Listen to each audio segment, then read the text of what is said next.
You are listening to I Am Refocused Radio with your host, Shamaya Reed. This show is designed to inspire you to live your purpose and regain your focus. And now, here's your host, Shamaya Reed. Welcome to I Am Refocused Radio. Once again, we are here, and today we have another guest lineup for you. We have Austin Davis. And if you're watching us on the screen, we're going to have his details on the ticker down below. If you're listening to us on radio, guess what? You're in for a treat. We have an amazing book that we're going to be discussing. Also, we're going to be hitting on what he does professionally. But just so you know, My Kid, My Crisis is the book that we're going to be discussing today. You can get it. It's available. But man, he's a visionary leader. He's been doing a lot of great things professionally. He is the CEO of Clearfork Academy.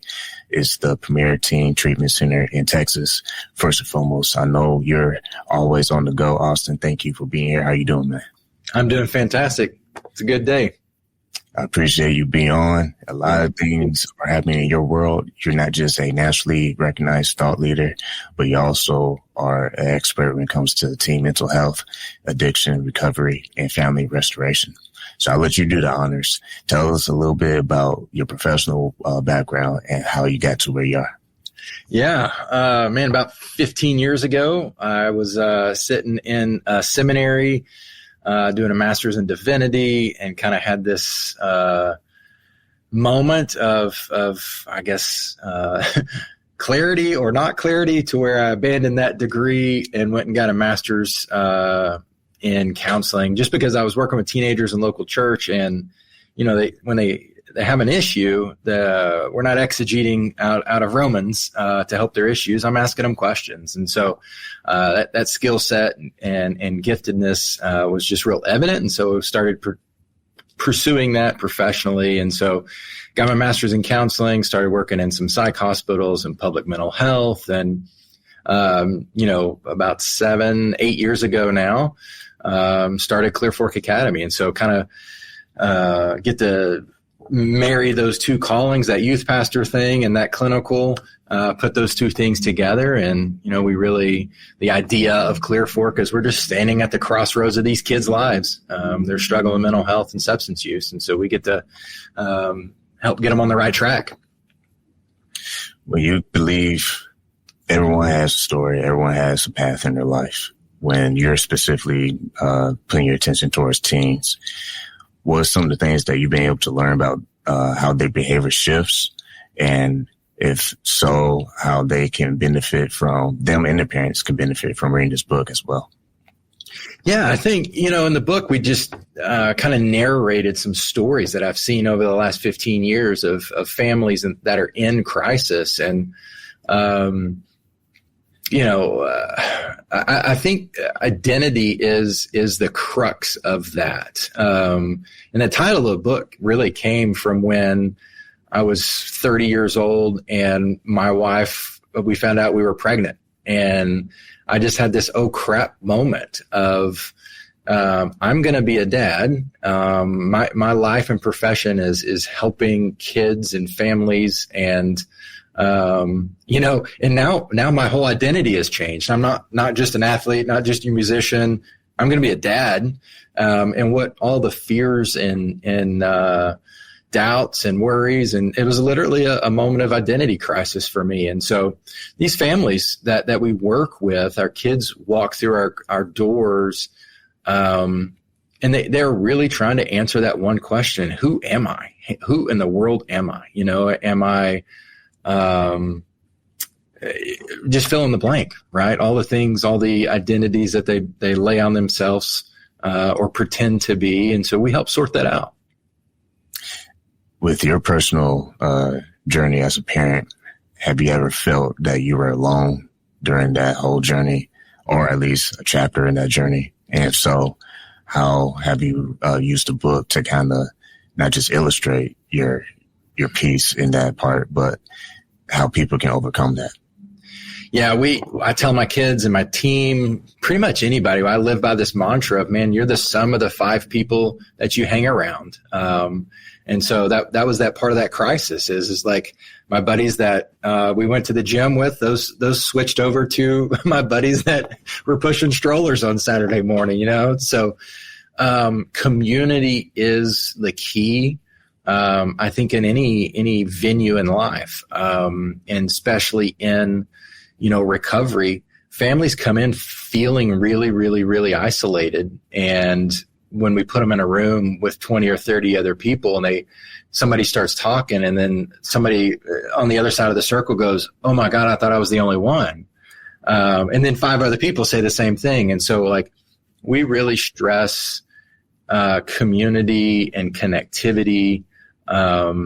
Because any new venture in life, I think one of the first emotions that we experience is I'm the only one, that isolation, and nobody gets it. And but when you start to ask, there's hundreds of people who've crossed that bridge before or climbed that mountain.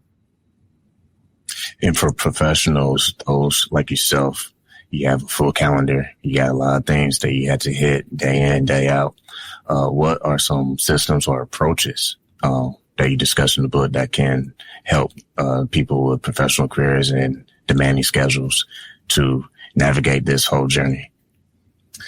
I'll go back to community a little bit. So as an entrepreneur and professional, I'm a part of a global organization called Entrepreneurs Organization. And there's a local chapter here in Fort Worth, and there's 100 of us. And then there's a small group that I hang out with every Tuesday for 4 hours. And so we share thoughts and struggles and wins and all the things. So I think having a set of goals, whether in an entrepreneurial setting or in a family setting, you can't be a ship without a sail or a rudder. So I think as a family who is in crisis, the end goal is be better or whatever that is, right? But that's Z. You got to figure out what E, D, F, T, whatever, all those, there's 100 little steps before the end goal. And goal setting and goal planning and being sort of predictive with your actions will make you really successful, I think. Once again, you listen to R&B Focus Radio and watching us online, talking to our guest today, Austin Davis. You can go to his website. His website is right below, but if you're listening on radio, it's clearforkacademy.com. We're talking about his book that you should get. I have a copy. Thanks to his team, I have a copy. We'll have that information in the show notes. But when you think about the process of mental health and substance issues, as a community, what are some ways that we can provide safer spaces for young people who may be dealing with such things? We'll take it in kind of concentric circles. I think ultimately the parents or caregivers have to build relationship with that teenager. Socratic questions or motivational interviewing is a part of that skill set. And, so you pick the kiddo up from school, and you ask, how was your day? They're going to reply, good, bad, right? So learning to ask questions like, hey, was there a moment during the day that you felt fear? Was there a moment in the day that you had excitement? Is there a particular person that you trust? What gave you butterflies in your stomach today? Something that lends itself to emotion, to a narrative and a conversation that brings connectivity. And so those conversations take time. It's learning how to communicate. And so I think that's that first circle. And then you go outside from that, coaches, teachers, youth pastors, those sort of organizational pillars throughout the community. I think people can have those same kind of conversations with kids and using those same skill sets and getting to build rapport. I know, my coaches growing up were vital in me processing adolescence.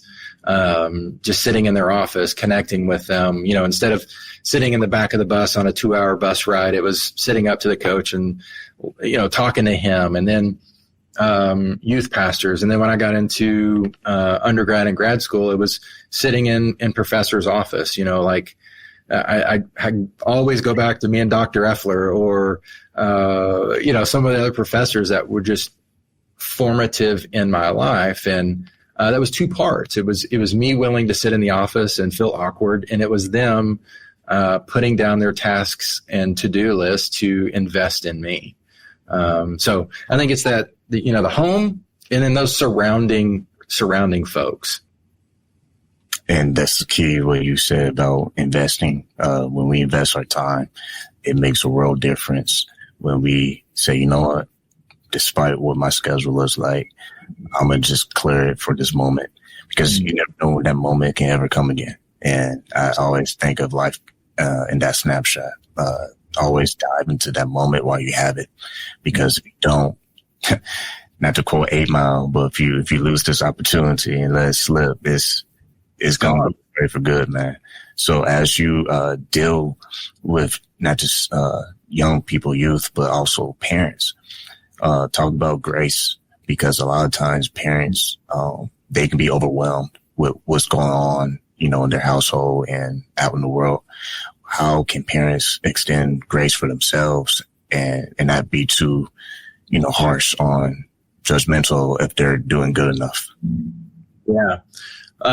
There's kind of this saying of, in AA and then different support group settings, you didn't cause it, and you can't solve it, right? Or you can't fix it. And so I think parents, it's this paradox or double-edged sword, because I'm a family systems guy. And so I really believe that the family, has a lot to do with the outcomes, right? Either positive or negative. And I think, if you have healthy rules, healthy expectations, and the family system is healthy, there shouldn't be any shame, right? It's, they ultimately, have done their best, and the kiddo has agency and, sort of free will and can make decisions for their own lives, right? We all have seen the studies of the twins. One grows up to be a CEO and one lives on the street, right? They have the same DNA. They have the same kind of parental environment. So I think there's, it's kind of a both and conversation with, responsibility. And I think that's a healthier word than blame or, sort of abdication or ignorance, like turning a blind eye. And so I think responsibility is a healthy way. Like, I was responsible with the things that I was given, and my kid made his own choice. When you think about the power of faith and recovery, that is something that is a very special moment once, like you talk about responsibility, when a person decides that they're actually going to start applying what is being shared with them. Because it's one thing to have great information, but it's a whole different ball game when you actually start applying that information. It doesn't matter if you're an amateur, because guess what? We all are amateurs. But the whole point is, how are we recovering that process and growing? What has been your experience like looking through that lens? Looking through the faith lens? Yeah. I can't unsee that. I have the permanent rose-colored glasses. I did 4 years of undergrad in pastoral ministries and then went to seminary for 3 years. So faith is integral for me personally, and integrated into our recovery process. And so I think AA has been successful in the recovery community because of that. I mean, step one is my life's unmanageable, right? Step 2 is there's somebody out there. Step 3, I'm going to commit my will and my life to that higher power or being, right? And so I think that in itself, the element of surrender, helps other people be successful, right? And so I like to take that a little bit further and give it less nebulous definitions, right? It's Jesus, it's the Bible, it's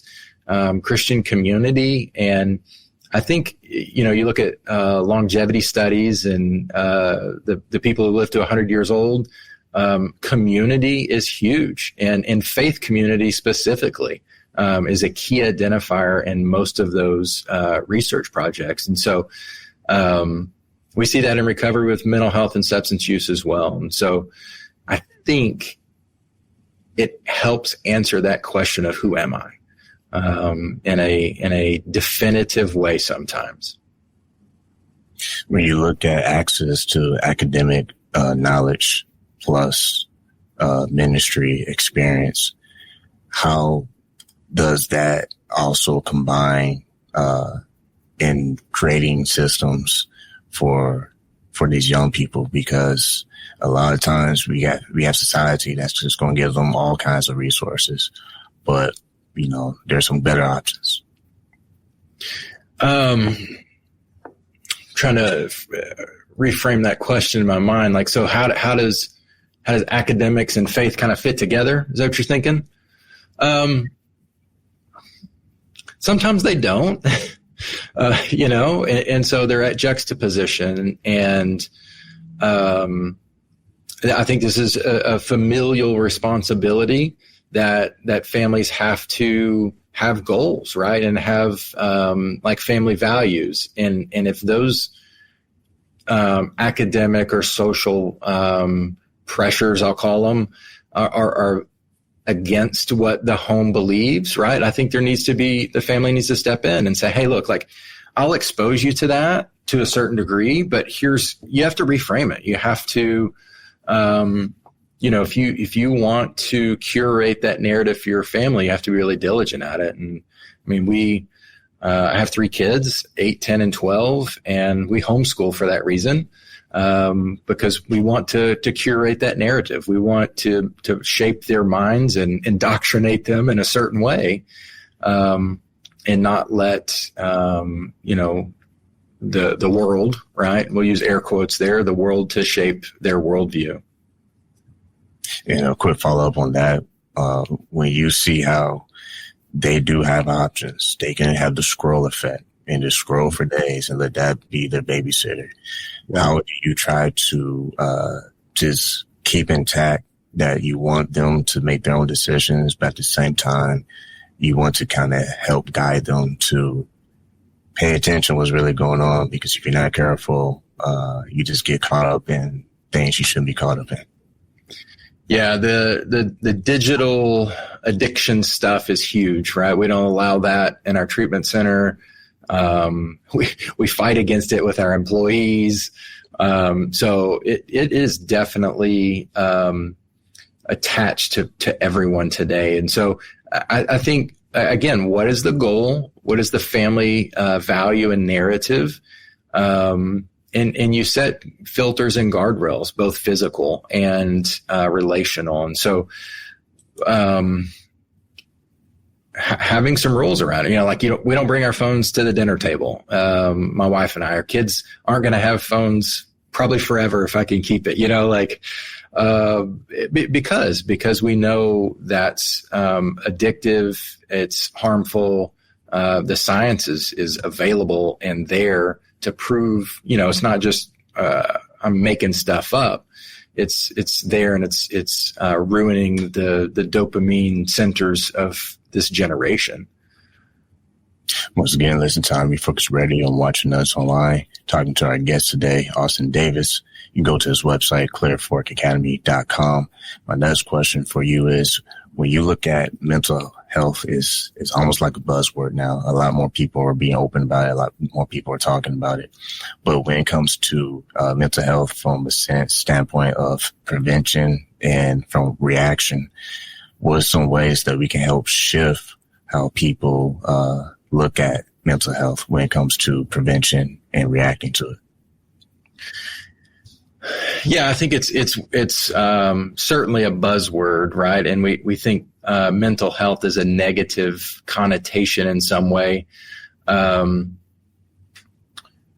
when I was growing up, depression wasn't the word. It was like I felt kind of down, or I felt blue, is how my mom called it, right? Like it's a gloomy day out, you don't feel like getting out of bed or what, So I think we've added some words or some definitions in our society.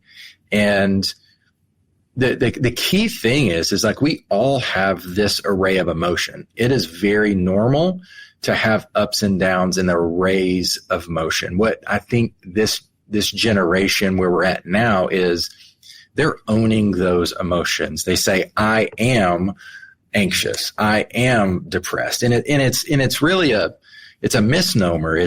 They're taking on an identity when it's really a state, right? It's a state of mind at that moment, right? And so I'm feeling anxious, and we help our kids all the time reframe this. I'm feeling depressed. I'm feeling afraid. So that's very different. That's a time and place. There's bookends to that statement, and not the concrete, perpetual "I am depressed." That goes on forever. And so we help our kids reframe that. I think the narrative in our communities should adopt that, right? And it's not healthy for the long term for us to continue to own these negative emotions, right? And reframe them, right? It's okay to have that emotion. Doesn't mean that you are, because that's where suicide comes in, right? If you say, I am depressed, I am anxious, I am lonely, life is hopeless at that point. And I think that's where that cycle continues, and it gets out of control, and people give up. Earlier, you mentioned about there are chapters in our lives where we have to adjust our circles, from the dad's hitting the gym to the dad's pushing the stroller. So on that point, we look at how parents are watching the kids grow, and they're going to start having different opinions and different outputs on life.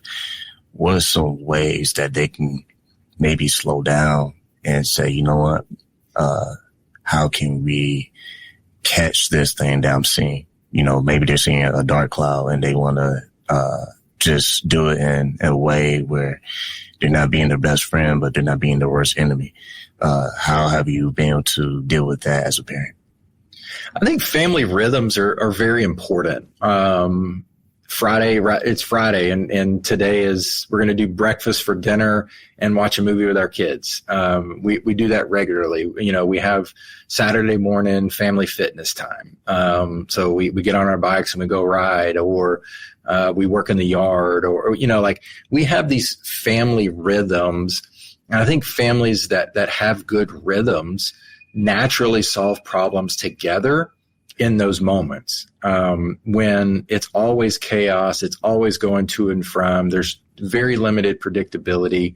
And my kids are small right now. And so that predictability gets harder and harder as they get older, because I have less control and they have more autonomy. And so it's just that balance and knowing how to navigate that. But you have to start early with those conversations and build that rapport and build that trust and have those rhythms that, and when something goes bad, the rhythm's off, right? It's, as a musician, if the drummer's not with it, man, you gotta yell at him, and turn up that click track or whatever it is to get everybody back in sync. And so families are that way too. So I think creating rhythms is very important. I like how you put that, because the first thing I thought about when you were saying that was the word drift. And I feel like a lot of times when we take our eyes off the North Star, so to speak, we end up drifting away from what is keeping us glued together, or at least what keeps us at peace at night. So, and our closing thoughts and wrapping this up is, when you see parents trying their best to make it great for their kids, and a sense of values and a sense of what is that North Star for you, those principles, however they illustrate it for their kids. What would you say to parents that feel like their kids are drifting and they just want to try their best to instill them the valuable things that's going to benefit them when they get older? Yeah, when there's drifting happening, I've had 1,000 conversations with a kid and the parents, usually a dad and a son, and I'm the third party sitting there, and it'll be something silly. I'll just use shoelaces for an example, and I'll say, "Hey, John, you need to tie your tennis shoes. You're going to fall. You're going to trip. You're going to fall. That's not safe." And the kid goes, "Oh my gosh, Mr. Austin, you're absolutely right. I'm going to tie my shoes immediately." And the dad looks at the kid and goes, "I can't believe you just listened to him. I've been telling you that same thing for 15 years of your life." And this stranger walks up and says, "Tie your tennis shoes," and you do it immediately. And so there's just something about that consultant or the evangelist or the third party, the uncle, who is able to take a third party outside perspective and give insight. And so I would say to parents, man, don't think you have to live in a closed system when there's drift. Ask for help. Ask for help early. Ask for help often. I'm sitting here today because the ability to ask for help from other people. Very simple.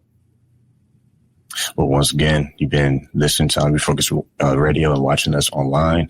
Make sure you go get a copy of this book. I'm telling you, it's going to be in the show notes, and I hope you all will find some value in it. And I hope it continues to grow and the word gets out, because I see you getting a lot of great reviews, and that is key.